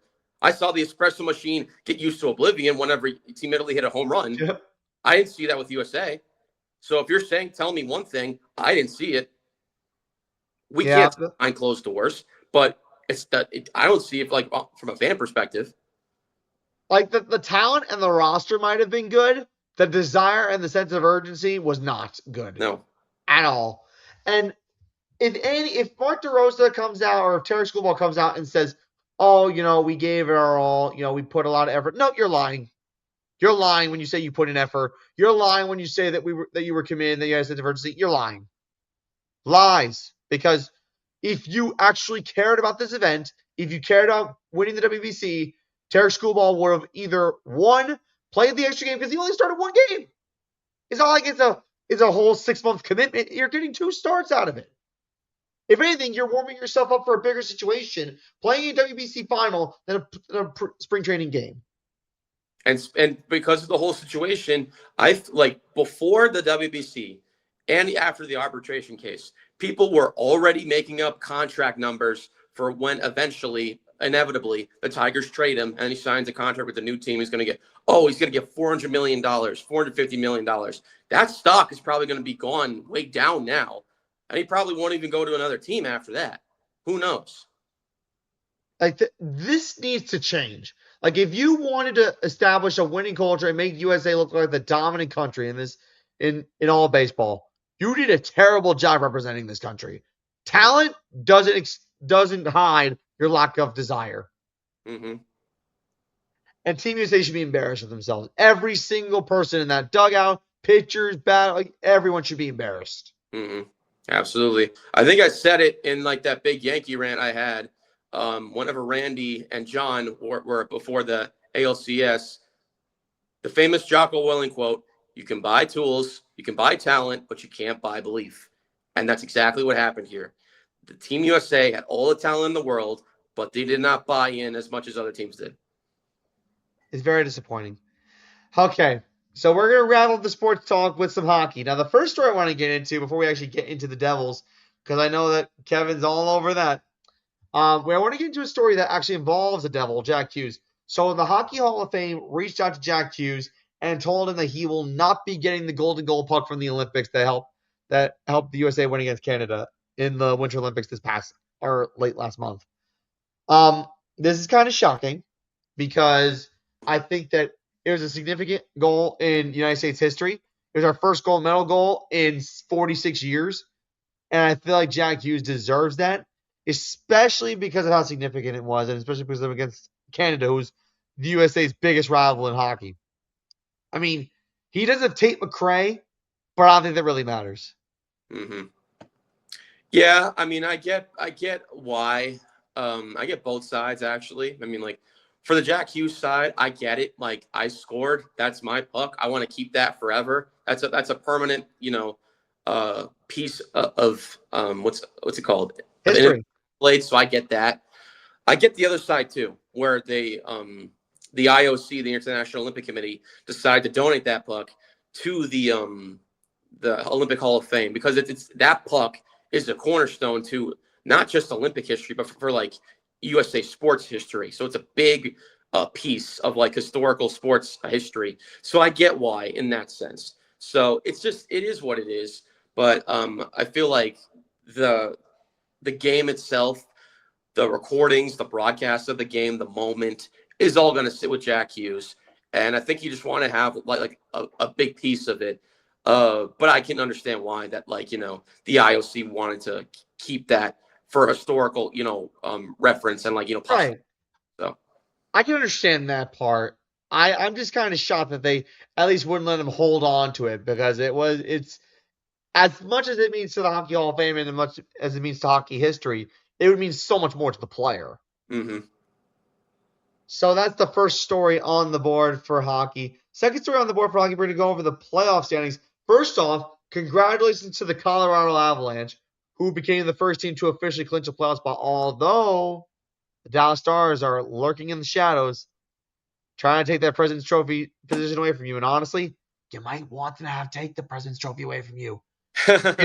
Given how bad the President's Trophy is, it's almost like a curse for people who have it. Mm-hmm.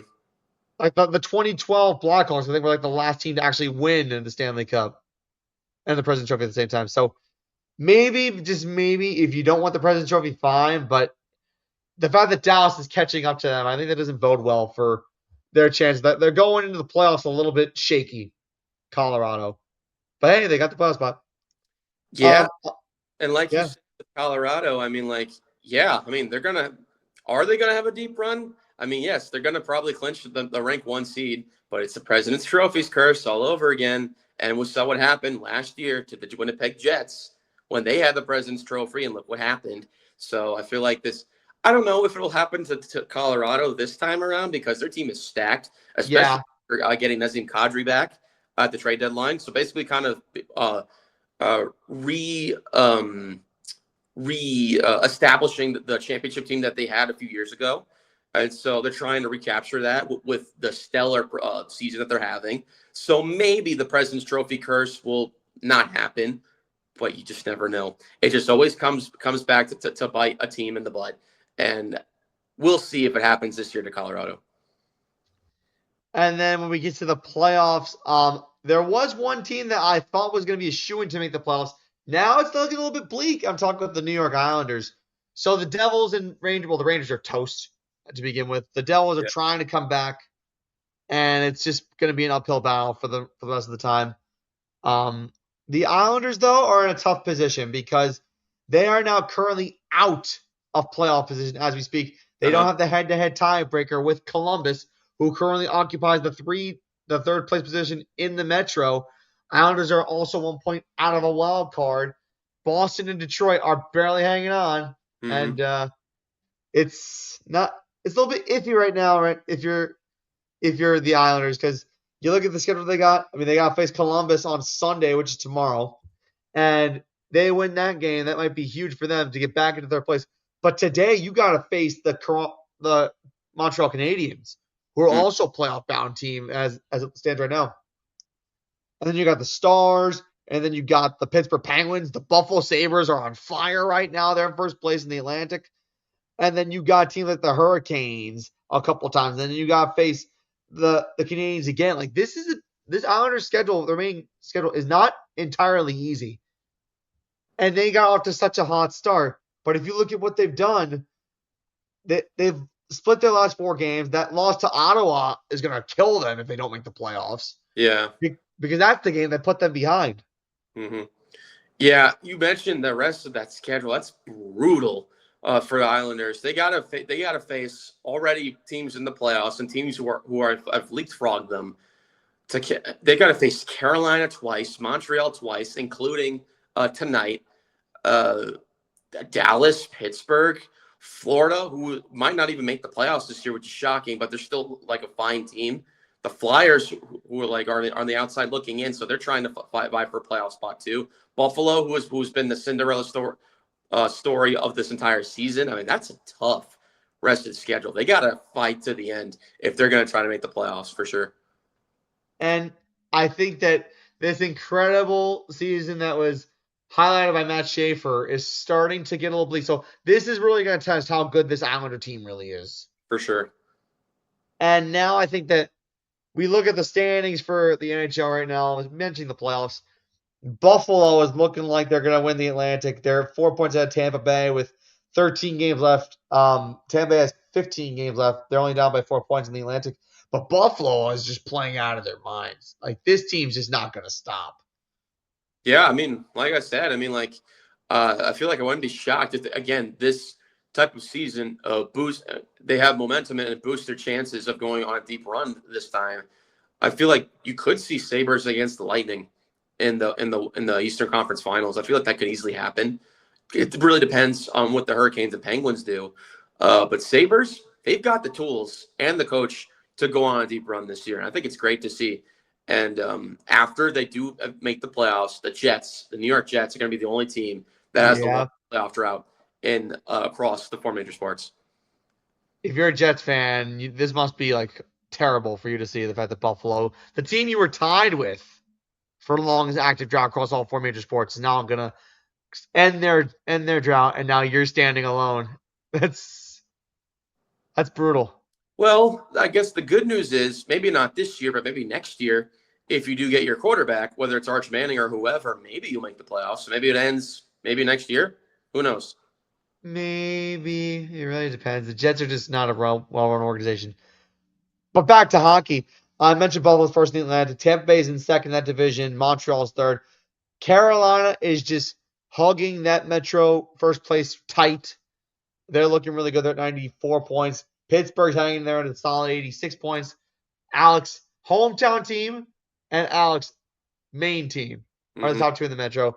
Columbus, like I said, is in third. Boston and Detroit are 84 points. They're currently occupying the 2 wildcard spots in the East. And with the Islanders on the outside looking in. Philadelphia is not terribly far behind. They're 6 points back. And then from there, it just kind of bombs out. The Devils are 12 points back. Yeah. With Yeah. 13 games to go. It's going to be tough for them to make the playoffs. Like, I mean, they have to go on like a win streak like now. And I don't see them happening. I mean, they just lost their last game against the Capitals. I mean, they had a 3-game winning streak at one big one against Boston going into that. But then you look at the next 3 games. 2 out of the 3 games are against playoff teams. The Stars, Preds, and Hurricanes. Then you got to face Montreal back-to-back down the line. And then after that, the Flyers, Penguins, and the Red Wings. And then the Bruins in the last game. Unless they go on a win streak like now, and like I don't see them making the playoffs. It just is what it is. It's just very disappointing. Yeah, it sucks because this was a team that seemed stable the last few years, and then last season you lost Jack Hughes, you do well. The previous or 2 years before that, you beat the Rangers in the first round of the playoffs, and you look like one of the more competent teams in the East. And now all of a sudden things are looking pretty murky. Yeah, and guess who our coach was at the time? The head coach of Buffalo. Exactly, Lindy Ruff. So I don't know why we ever did away with him and traded him for Sheldon Keefe, who was literally a playoff choker. Bad decisions. Just bad decisions. All right, so now we get to the Central. The Central Division in the Western Conference is stacked. I mentioned Colorado. They're the first team to clinch a playoff spot, 100 points. Dallas is 4 points back. Vegas is Minnesota's at third in that division with 90. Minnesota looks really good. I think they could be a sneaky good team in the West. And then the Pacific, you get to that. Anaheim's at 80 points in 69 games. And they're in first place over Edmonton at 77. Vegas is at 76 and in third. And then you get to the wild cards. The Utah Mammoth, who used formerly known as the Arizona Coyotes. And then Los Angeles Kings, who fired their manager earlier this year, somehow have a wild card spot. And then Seattle's 1 point back. Yeah, those teams are going to be fighting until the very end. I am interested to see what the Mammoth do because this is only the second time that they're called Utah. Previously, they were the Utah Hockey Club before they got changed. They picked an official name to being the Utah Mammoth. But yeah, I look at the what's it called? The Western Conference.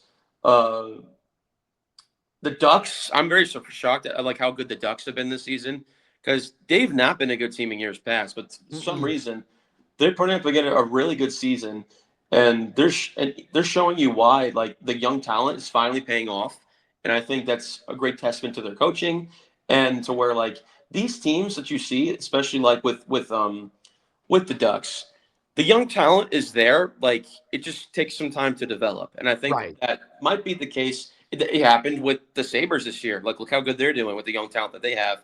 It's happening with the Ducks this year with good talent that they have. Utah Mammoth with like under a new team, new name, new atmosphere, new location. Like it's paying off there. Oilers, they've been having like an up and down season, but even then, they're still good enough to be top 3 in their Pacific Division. Will they make it to the Stanley Cup Final in their 3rd straight year? We'll see.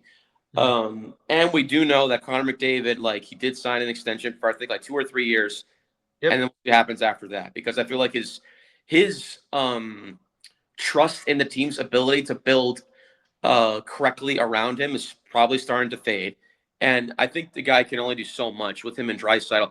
And Leon Draisaitl is hurt for the remainder of the year, so that hurts their chances too. So I don't know if you're gonna see the Oilers have a deep run as they have in years past.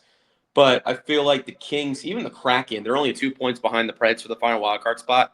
We'll have to see what happens there. So a lot of things can happen in these final 15-ish games. And I think it just speaks so much to how much the pressure is going to rise. Like I'm loving what Utah is doing right now. They're like a sneaky good team. Like right now, if they were to match up in the playoffs, they get Anaheim. I wouldn't be shocked if Utah gave Anaheim a fight. Oh yeah, Usually Cinderella seasons like this, you have two Cinderella seasons battling against one another. Surely the underdog is going to prevail, and in Utah, it seems to me like a tasty little upset that could happen. As far as like the Kings, if they manage to hold on to that playoff spot and they get Colorado, they're done because they have weathered the storm. I will admit they've weathered the storm, firing their manager and everything. But Colorado's just built differently. but wouldn't that be a story if Kings made the playoffs in Kaprizov's final year, huh? Even if Oh they yeah, that'd be crazy. against the Avalanche first round, I feel like that would be a great achievement in Kaprizov's final swan song. Oh, that'd be insane.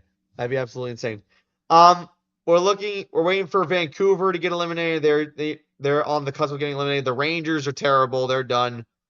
And there really isn't much else to say. I am gonna say Florida is probably the biggest disappointment this year for sure. Yeah. Although I will say a good amount of the reason why they're outside by a huge margin is because of the injuries. Yeah. Not getting Matthew Tkachuk back when you need him is gonna has hurt them, and then also just inconsistent play. Mm-hmm. I feel like we were blessed with back-to-back Stanley Cup Finals with Florida and Edmonton. Now we're definitely going to see a new matchup.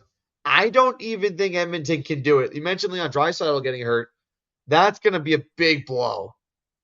And this is where a team, I think, honest to God, I think Minnesota has a good chance to maybe represent the West.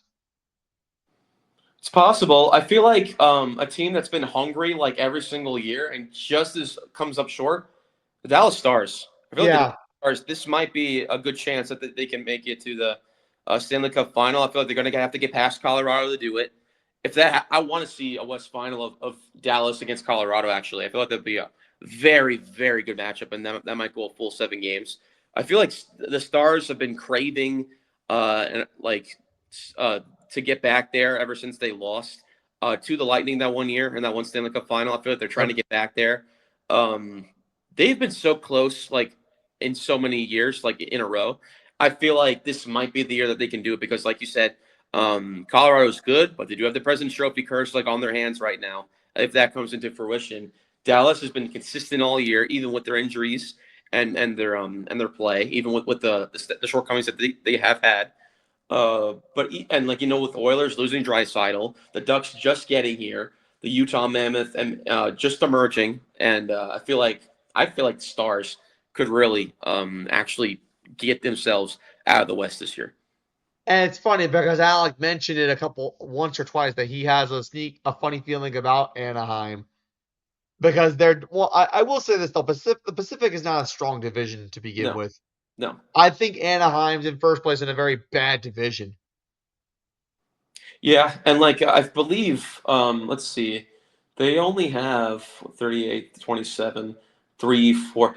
I think they're the only team, when you include overtime losses, that have a winning record. Because if you combine their losses with their overtime losses, it's 31 losses, and they're 38 and 31. Correct. Record.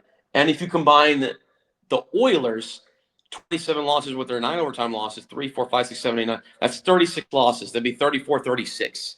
So the Ducks are the only team in the Pacific Division that when you combine every record, including overtime losses, they're the only ones that have a winning record combined. They have fewer points than the New York Islanders. Yeah. So that's a weak division. Weak. Very, very weak. Which is a shame because the Oilers and Knights, even the Kings, last year, are really good teams. Now they're barely getting by in a division that looks weaker because of the inconsistent play of those 3 teams. Yeah, it's kind of fascinating to me that someone from the Pacific is going to get by one round at least. Mm-hmm. Which is hard for me to say because think of it, Edmonton and Vegas, if that holds up, they're going to end up playing each other, and the winner of that will go to the Western semis. Mm-hmm. Hard for me to believe because that division is just trash. It's garbage. Yeah. It really is. It's like when your division leader has fewer points than a team outside looking in the East, that's a problem. For sure. And I wouldn't be shocked if like someone from the East wins. Like hell, I think Carolina. That's another team that I think that's fallen short several times. Oh yeah. That has a strong chance to win to represent the East and maybe even win the Stanley Cup. Like with Florida out of the picture, I think this opens the door for the Carolina Hurricanes. I know Buffalo's having a magical season for their standard, but I just don't think that they have enough experience to get past maybe round 2.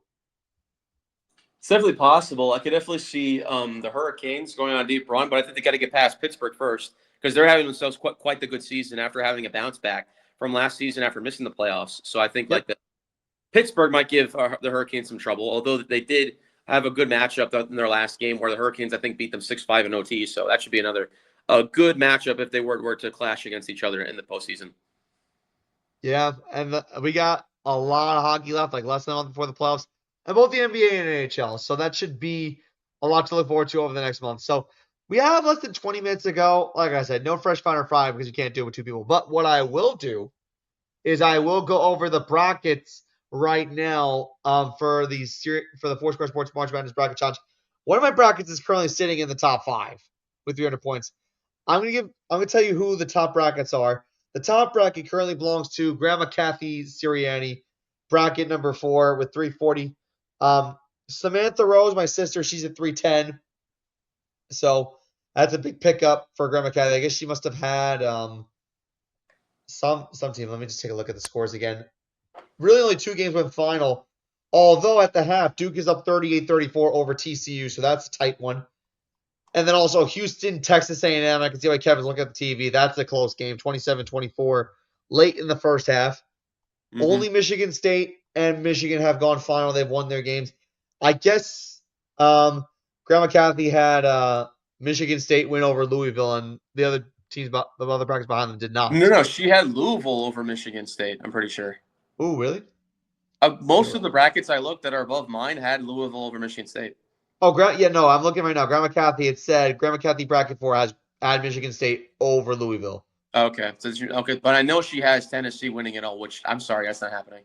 No, I can't see that happening. That Tennessee-Virginia game is going to be huge because if Tennessee loses, that top bracket goes down, and then brackets that picked Virginia are going to go up because to pick a 6th seed in a region as your champion overall, that's gutsy. Also, I know that she also had Utah State over Arizona. That's correct. That either. That is correct. And we mentioned before how Duke's got tested against Siena. TCU is testing Duke again.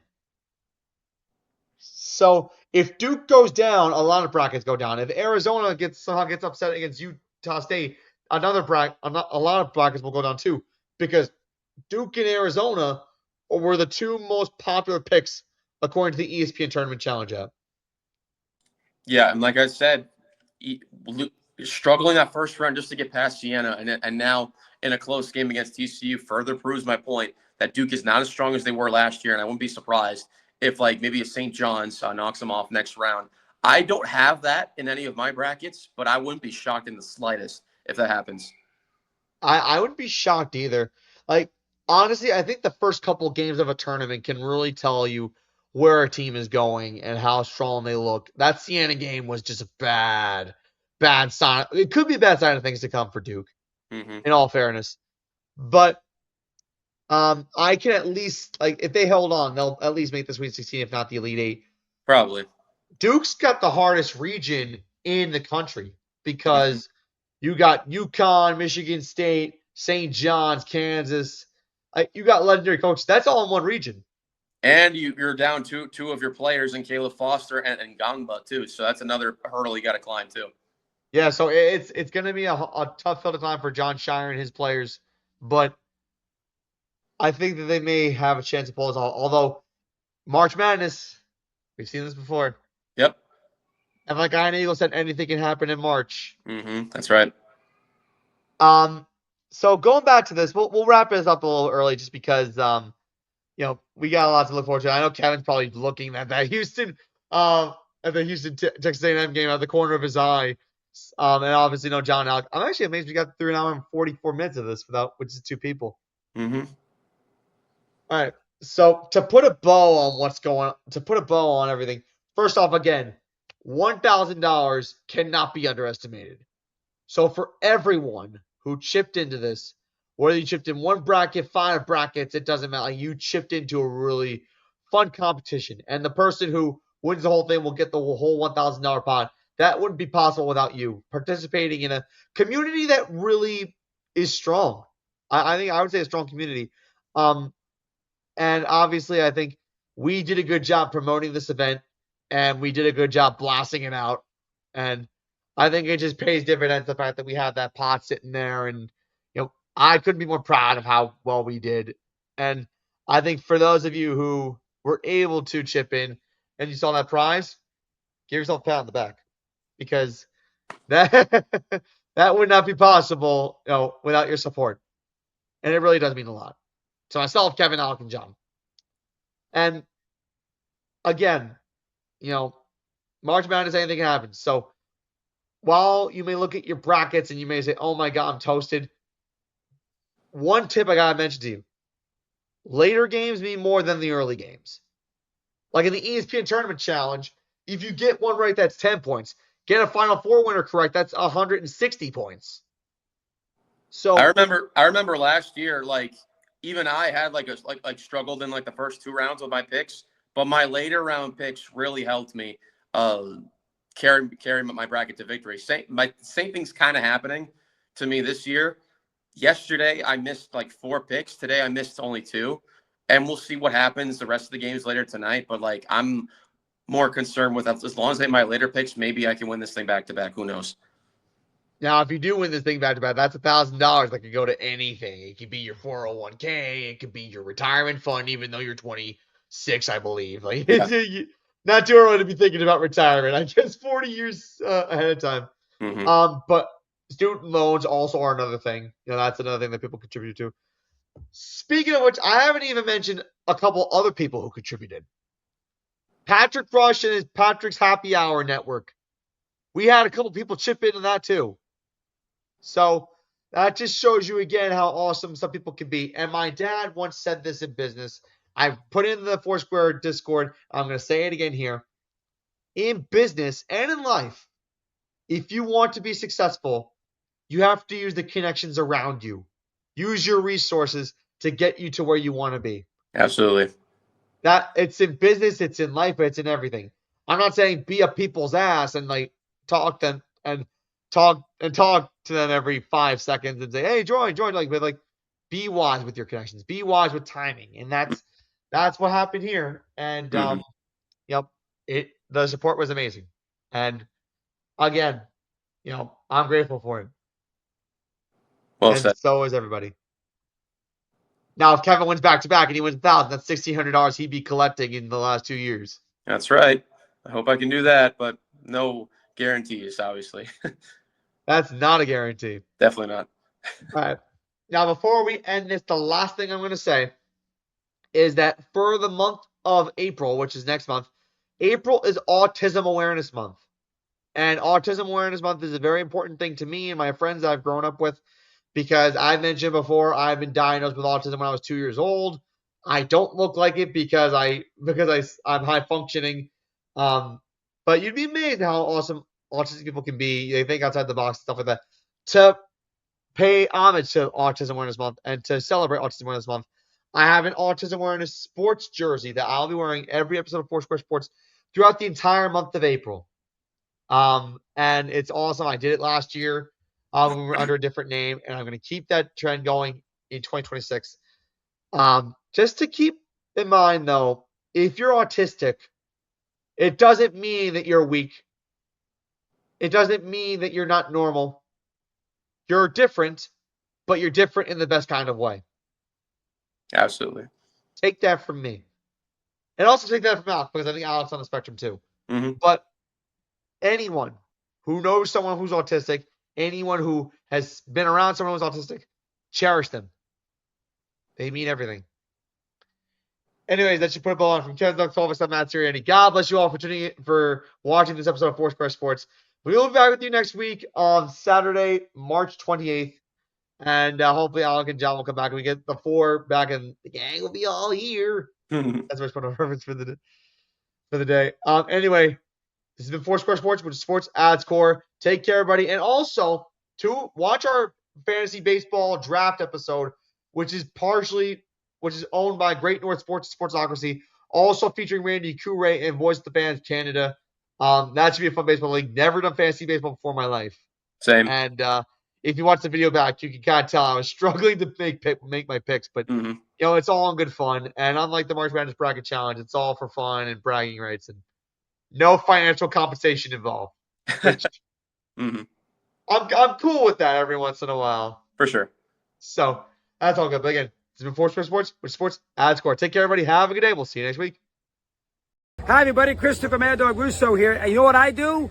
Foursquare Sports on Sunday nights, 6 to 8, with all those parts of the country taken care of. Listen all the time. You got it. Mad Dog on Mad Dog Unleashed. Listen to my guys. Listen to my guys.